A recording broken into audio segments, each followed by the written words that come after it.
Rodolfo Santangelo. Eduardo. ¿Cómo vamos? ¿Bien? Bien, por suerte. Bueno, empecemos por lo de hoy. Inflación, 4.6. ¿Qué indica esta foto?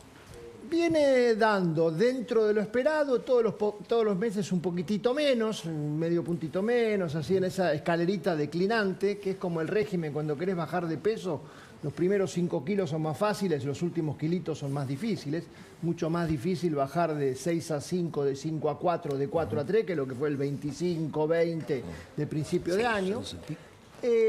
Lo que menos me preocupa es el impacto de la electricidad, el gas y el transporte, porque eso tiene que subir. Acá hay que cambiar los precios relativos y llevar esos precios a los valores que corresponden.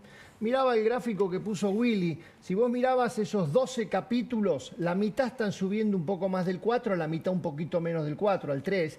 Es el vaso medio lleno, medio vacío. ¿Por qué? Porque el equipo económico se ha, casi digo, emperrado, obstinado en mantener la tasa de devaluación del dólar oficial al 2% mensual. Entonces, hoy estamos en el periodo donde la palabra clave es convergencia. Todos los precios tienen que converger a ese 2% mensual. Estamos al 4 y pico, si le sacás la electricidad, un poquito menos de 4. Cuanto más nos acerquemos al 2, mejor. Estamos yendo lento en esa convergencia. El equipo económico no quiere decir, bueno, devalúo 3, entonces para que la diferencia sea menos. Entonces, cada mes que pasa, donde la inflación es más de 2 y el tipo de cambio se torna más atrasado, menos competitivo. Algunos dicen que el fondo quiere 5. Que ese número 2 sea 5. Es como que yo creo que debió haber sido 5,4 hace 4 o 5 meses. Hoy ahora ya es tarde. Y es como que es tarde, entonces ahora necesitas la convergencia. Okay. Tenés un problema adicional en el que es más difícil meterse, viste que están de moda las palabras en inglés, que es el blend. El blend es eso por el cual el exportador puede vender 20% de sus divisas al dólar de 1.500. Entonces su promedio ponderado es 80% a 900, 20% a 1.500, da 1.000 y pico. Pero algún día ese blend va a haber que eliminarlo, porque el blend es un invento de este equipo económico para la transición. Entonces son demasiados temas al mismo tiempo. Algunos me contaron que estaban pensando que el 80-20 tendría que hacer ahora 70-30. No, al revés. Tenemos que ir al single malt, tenemos que ir al dólar único. No único con el del atesoramiento y el turismo, no con el 1.500, pero que el exportador y el importador tengan el mismo tipo de cambio, digamos, claro, de 1.000, de 1.050, de lo que sea. Entonces, si empezamos con el 70-30, que son reminiscencias del equipo económico anterior, empezamos a hacer macanas. Entonces, la inflación viene dentro de lo esperado, un poquito más abajo en la convergencia, pero muy lenta la convergencia, No me preocupa, al contrario, aplaudo cuando sube la luz, el gas y el transporte y el combustible, porque están atrasados, pero el resto de los precios tienen que converger lo más rápido posible al 2%, si es que el equipo económico sigue en el emperramiento del 2. Te van a matar con esa frase, aplaudo cuando sube la luz. Ya lo sé, mis amigos de anoche que cené me matan cuando digo esto, porque me dijeron, ¿no viste lo que vinieron las tarifas? ¿Sabés qué pasa? Es que cuando los consumidores no pagamos las cosas lo que cuestan, lo termina pagando otro. Y lo terminamos pagando con la inflación y lo terminan pagando los más pobres. Entonces, acá lo que faltó es un programa de comunicación, porque ¿sabés cuál es la única actividad que no tiene recesión? El consumo de electricidad y de gas. Se venden menos autos, se venden menos alimentos, se vende menos ropa y seguimos prendiendo la luz y el gas como si fuera bienes... Estamos mal acostumbrados a que era siempre un regalo. Encima está haciendo frío, digamos, está la salvedad del frío, sí, claro, del frío que... Pero entonces acá Argentina está en emergencia energética y tenemos que ir a racionar el consumo energético, como hacen en Chile, como hacen en Uruguay, como hacen en Paraguay. Mis amigos de anoche me matan con lo que digo, ya lo sé, pero... Pero si tus amigos de anoche tienen casa en Uruguay, saben lo que vale la electricidad. Te rompen la cabeza. Por supuesto. ¿No? Y sabés lo que hace la gente, lava la ropa a tal hora porque es más barato. En Chile con el gas también tienen lo mismo. Tienen clarito. Acá todavía... No dejan la canilla abierta todo el tiempo. Te llega la factura de luz y de gas y es un jeroglífico que no se entiende nada. ¿Vos leíste lo que son las facturas? Yo me pongo a comparar la de la capital federal con alguna del interior de la provincia de Buenos Aires. Más fácil leer chino y japonés que entender lo que dicen esas facturas. Sí. Además de los impuestos que hay. Porque vos fijate en la factura, impuesto de no sé qué, impuesto de no sé qué, impuesto de no sé qué. Bueno, este es un número, ¿no? 4,6. El otro número de hoy es 1.500. El dólar. 1500... ¿Estamos viviendo una mini corrida cambiaria desde hace días? Estamos viviendo un cambio de portafolio donde el gustito de los argentinos por el dólar no ha desaparecido. Ni va a desaparecer, ¿no? Ni va a desaparecer, porque hasta que no tengamos moneda estable local, porque 4%, 3%, 2%, estamos discutiendo a qué velocidad se deteriora el peso, estamos todavía lejos. Es buena la intención del equipo económico de fortalecer al peso. Ellos usan la palabra peso escaso, yo usaría la palabra peso estable, que no es lo mismo, pero se parecen. Pero los argentinos ahorramos en dólares. Pero el presidente nos dijo a Willy y a mí en Radio Mitre, antes de ser presidente, que el peso es un excremento. Bueno, es un error garrafal que cometió en la campaña. Acordate que la discusión en aquel entonces era los que proponíamos la economía bimonetaria, la convivencia entre el peso y el dólar versus la dolarización, dado que el peso era un excremento. Y entonces ahora se ha ido metamorfoseando y la verdad que no hay una línea muy clara entre lo que se dice y lo que se hace, entre lo que se dice y lo que se hace. El control de cambios que se mantiene, que yo aplaudo porque Argentina no está en condiciones hoy todavía de salir del control de cambios, es para proteger al peso, porque si al peso le sacás la protección del control de cambios, Mike Tyson el dólar lo noquea al peso pluma del peso. Vos sos del equipo de los perdedores, de los pifiadores seriales. Para Milei. Yo aprendo mucho de mis errores, pero ¿sabes en qué creo? Yo creo en el libre mercado, yo creo en la competencia.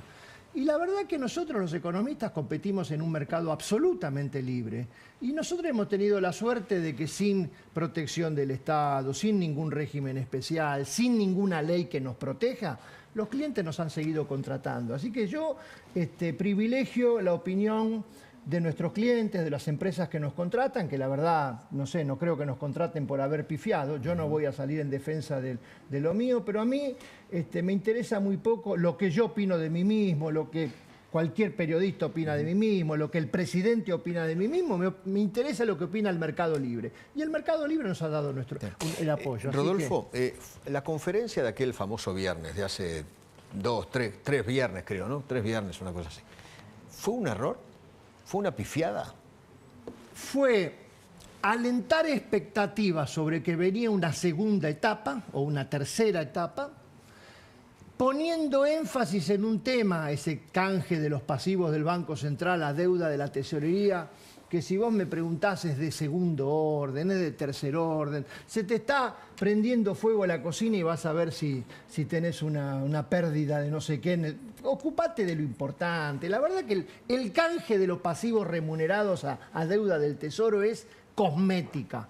Entonces, como que se alentó una expectativa sobre alguna segunda etapa y la verdad que fue nada. ¿Y los mercados que castigaron? ¿Hubo nerviosismo en los mercados y castigaron? Te voy a decir cuál es mi mayor preocupación de los mercados financieros, y es el riesgo país. Que casi te corrijo cuando dijiste 1.500, me preocupa mucho más el 1.500 del riesgo país que el 1.500 del tipo de cambio. ¿Por qué? Porque el 1.500 del tipo de cambio es una cosa que se va a ir corrigiendo con el tiempo. Pero a mí me preocupa ese 1.500 del dólar que se traslade a los precios. Esa es mi preocupación en el 1.500. Sí, en la medida que el dólar oficial esté disponible para los importadores, no debería. ¿Cuál es el problema hoy que tenemos? Que el Banco Central ha dejado de acumular reservas. Yo sé que tengo un problema, que me gusta ir mucho más a las causas que a las consecuencias. El dólar libre es el termómetro, no es la fiebre. No es la fiebre, el termómetro. Entonces, atacar al termómetro sirve poco. ¿Y ¿Cuáles son los problemas hoy? No, pero enséñame, ¿cuál es la fiebre?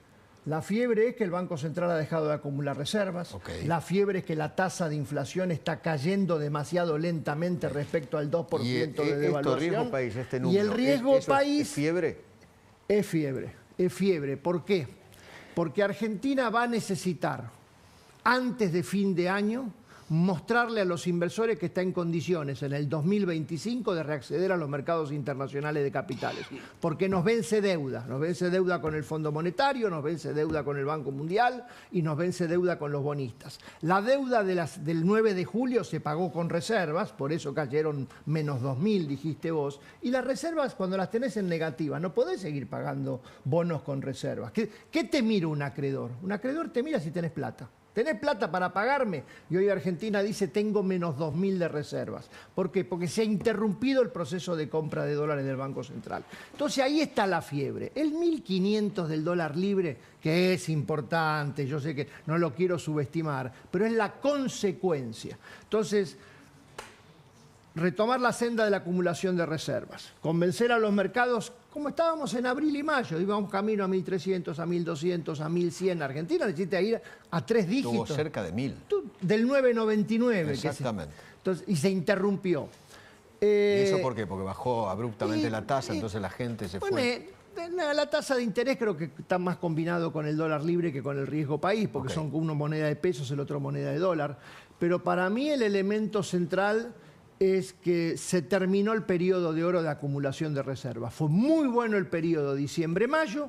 Nosotros esperábamos a partir de julio que esto casi cayera a cero y se anticipó a junio. Y para colmo ahora viene la época de vacas flacas, dicen, ¿no? Viene la época donde se terminó la ventajita de que importás y no pagás, que eso fue lo que pasó en el primer semestre. El importador estaba inhabilitado de poder pagar en forma, ese círculo terminó, y ahora el importador paga, pero el exportador ingresa el 80% de la divisa al mercado. Entonces no alcanza. Con un agravante, ahí sí el 1.500 importa. ¿Sabés cuál es otro tema no menor del 1.500?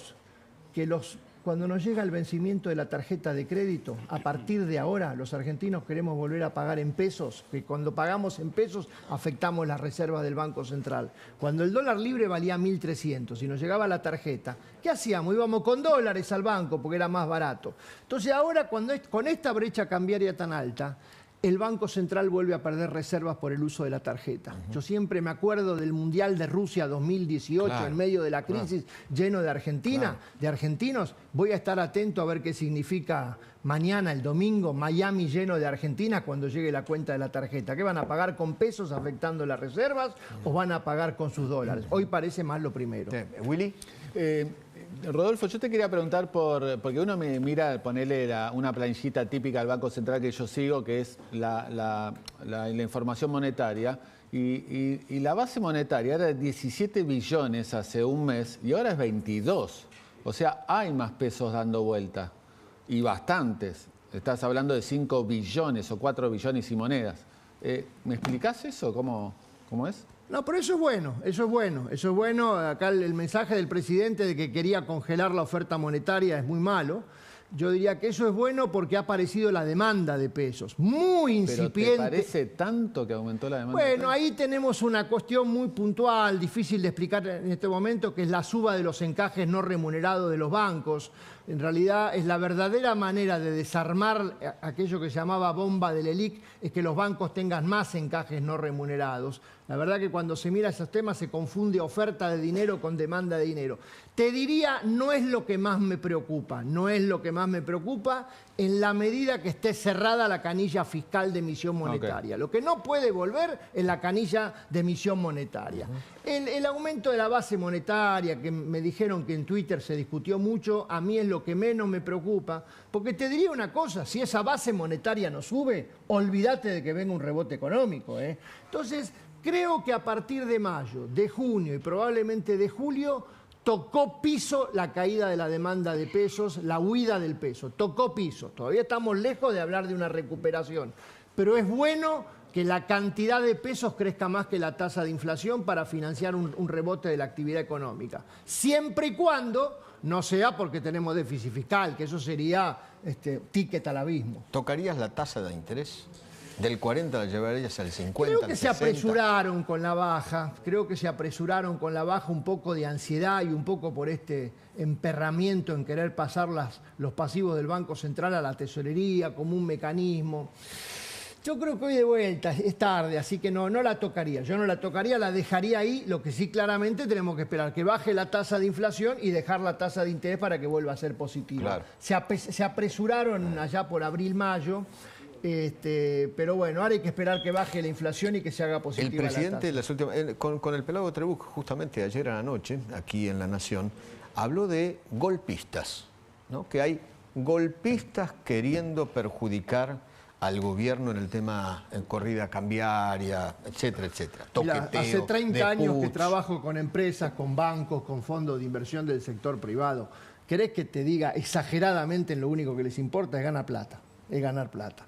Entonces, la verdad que son operaciones de vuelta, se pone demasiado énfasis en un tema que no es relevante, si ejerces el put, si sacás la plata de acá. Pero además es propiedad privada. Por Yo con mi Y bienes dentro puedo hacer de la lo que ley. quiero. Y Y de- además este gobierno lo que hace siempre es defender la propiedad privada. Y dentro es de el la número ley, uno del pacto y de dentro Mayo. de la ley y dentro de las normas. Claro. Pero donde además, te digo, esta operación que se ha hablado en los diarios de alguna entidad financiera que ejerció un put sobre tenencia de títulos públicos. ¿Sabes lo que significa macroeconómicamente? Que pasaste la plata del bolsillo derecho al bolsillo izquierdo, no cambia nada. Si vos me preguntás cuánto de la suba del dólar libre tiene que ver con esto, mi respuesta es cero. Cero, porque no tiene nada que ver, no tiene nada ¿Y que con ver. qué tiene que ver entonces? Con el ambiente, primero con una tasa de inflación que, digamos, vos pensás que el dólar libre, si sube 4% por mes, le empató a la inflación, 4,5%, le empató a la inflación. Después, de repente, podemos discutir si había bajado demasiado el dólar en su momento. Vos pensás que el dólar libre, a valor de hoy, que teníamos en octubre, era 2.500 pesos de hoy. Claro. Cuando exactamente. venían los uruguayos por el fin de semana, iban a comer a los mejores restaurantes y les salía una bicoca. Así que acá hay que volver a los fundamentals, a las variables principales, volver a acumular reservas, volver a mostrar que podés bajar el impuesto país y vas a mantener el equilibrio, el superávit fiscal. Bueno, eso Caputo nos dijo en Mitre, desmentime si es así, creo que dijo en agosto, ¿no? Septiembre. En septiembre. En septiembre. El impuesto país en septiembre, de 17,5 a 7,5. ¿Esa medida va a ser buena? Esa medida va a ayudar a que bajen algunos costos de producción, porque el impuesto país es un impuesto horripilante. Pero, ¿cómo reemplazar a Angelito Di María, ¿no? En términos de números fiscales? Vos pensás que el superávit primario del gobierno este año va a ser 8 billones de pesos. ¿Sabés cuánto recauda el impuesto país? Casi 8 billones de pesos. Entonces, se te va el jugador que hace todos los goles. Tenés que mostrarme cómo lo vas a reemplazar en 2025, no mañana, no en septiembre o en octubre. Entonces, esas son las dudas del mercado, de los inversores, de los Y empresarios. eso mete miedo y nervio. Más que miedo Falta y de nervio, confianza. mete dudas. Mira, basaste el gran logro de la administración Milei es haber pasado de déficit fiscal a superávit primario. Claro. Ese es el gran logro. Y bajar la inflación.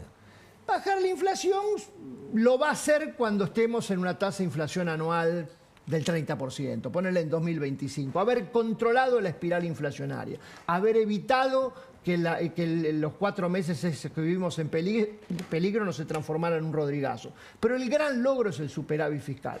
¿En qué se basó? En la licuación inflacionaria y en el impuesto país. La licuación inflacionaria, a Dios gracias, terminó, porque era por única vez, era para los primeros meses. Y el impuesto país hay que sacarlo, en septiembre o el 23 de diciembre. Tenés que mostrarnos, con números, con exactamente, cómo lo vas a reemplazar. Por supuesto, estamos a la espera de ver qué va a dar la moratoria, de qué va a dar el blanqueo, de qué va a dar la reforma de los bienes personales y cuántas inversiones se disparan por este régimen para grandes inversiones. Pero no lo sabemos. Rodolfo, gracias por venir. Gracias a vos por la invitación. Gracias, gracias.